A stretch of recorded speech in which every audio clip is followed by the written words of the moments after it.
Hello everyone, welcome back to Run the NBA, and today I want to talk about Chris Boucher, who was one of the most improved NBA players last year. It showed in the most improved player of the year voting, it showed statistically, it showed on the court, it showed in every aspect of the NBA season, game, and stat. And so today I want to talk about what I expect from Chris Boucher moving forward into next season, what is going to be a contract year for him as he moves into the summer that is most likely going to pay him the most money in any singular contract in his career as he enters his prime, soon to turn 29. This is obviously a very talented player, someone who has a lot still to grow, and someone who's still very young in their NBA career, even though they are approaching turning the age of 29. So we're going to talk a little bit about today about Chris Boucher, what he can do next year, and what role he is going to have on the Toronto Raptors.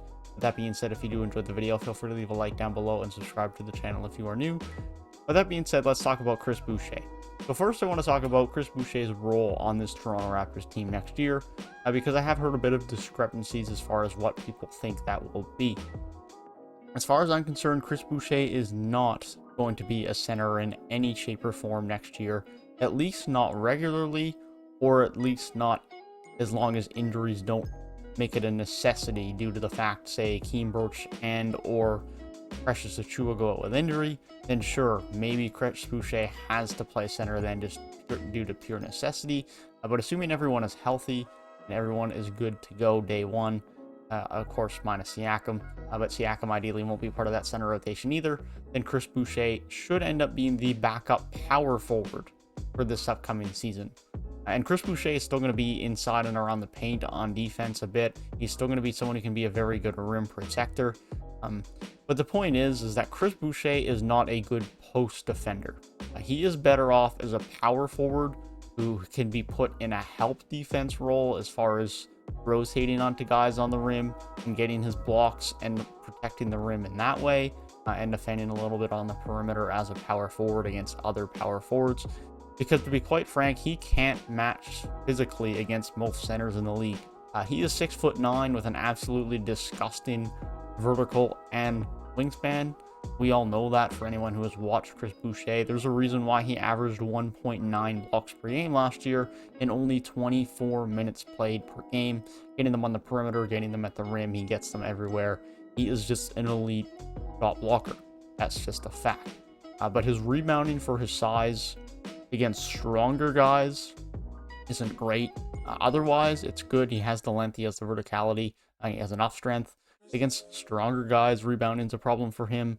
And most importantly and specifically, his post defense is just not good. And I think some people just see the block numbers and classify as him, oh, he's a really good defender in the paint.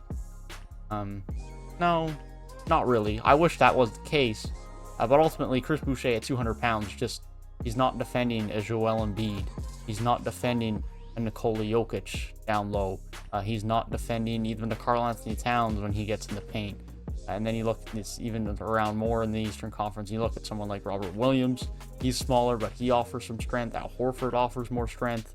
Brook Lopez is another guy that you can mention who has just more height and more strength and size down low in the paint. And Chris Boucher just doesn't have the strength to deal with that. And so ultimately, he's going to see himself as the backup power forward on this Toronto Raptors team. I think that's the best spot for him. Whether that means he will start at the beginning of the year during the absence of Pascal Siakam, or whether that will be someone else like Scotty Barnes, remains to be seen. But power forward is likely going to be the spot for Chris Boucher this upcoming season.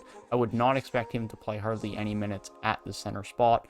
Although I wouldn't be shocked if he does play there a little bit, especially if there's due to injury or rotational needs. But power forward should be his primary and most common spot. As far as what I expect him to do for this upcoming season, I honestly don't think it's going to be that much more than last year. And that might be a little bit disappointing to some, and it's a little bit disappointing to me because as a Toronto Raptors fan, I'd love to see another jump from Chris Boucher. But ultimately, I don't think he has that much more that he's going to add to his game at this point in time in his career. As much as it is still young in his NBA career, his NBA skills, his athletic build, his abilities don't lend to me thinking that he's going to develop in some way outside of what his current skill set is. I think he's going to continue to improve a bit as a mobile perimeter defender on power forwards. I think he can get better in that way and improve his footwork. I think he's going to continue to be a very good rim protector as far as shot blocking goes, and on switches and help defense, those types of things. But I think his post defense is just, it is what it is. He's been in the league for 4 years now, 3 years with Toronto. He's pretty much got as much muscle as he's going to get. And so he's just skinny. That's just the way he's always going to be. He's always going to be lean and slim. So he's going to struggle against those big guys. As far as the offensive end goes, he's going to continue to be an elite three-point shooter, especially for a big guy. This is someone who shot over 38% from deep last year. Now, when he catches fire, you just ain't stopping him. Now, there's some nights he's a little bit off, but generally speaking, he is relatively consistent and has some really good shooting nights and can be a very good floor spacer for you on the offensive end. But I don't think it's ever going to be a good paint scorer, posting up down low, again, just purely due to strength and size. And I don't think we're ever going to get too much more from him on the perimeter.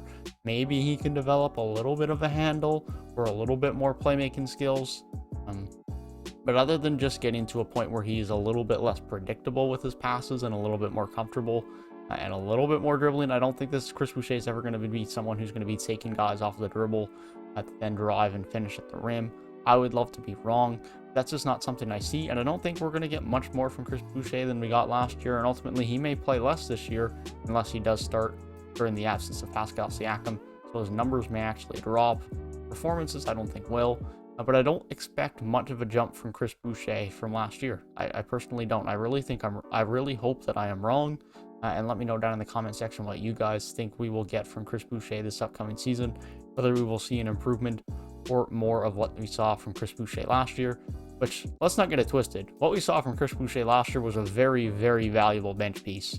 And that's not anything to be giving him crap about. That's not anything negative. That's just me saying he's not going to go into some elite player or anything, which is fair. He's still a heck of a good player, and I'm excited to see him play for the Toronto Raptors next year. But let me know what you guys think in the comment section down below, what role he will play with the Toronto Raptors next year and how well he will play, and what is going to be a contract year for him heading into what is most likely going to be the free agency period that will pay him the most money in his career.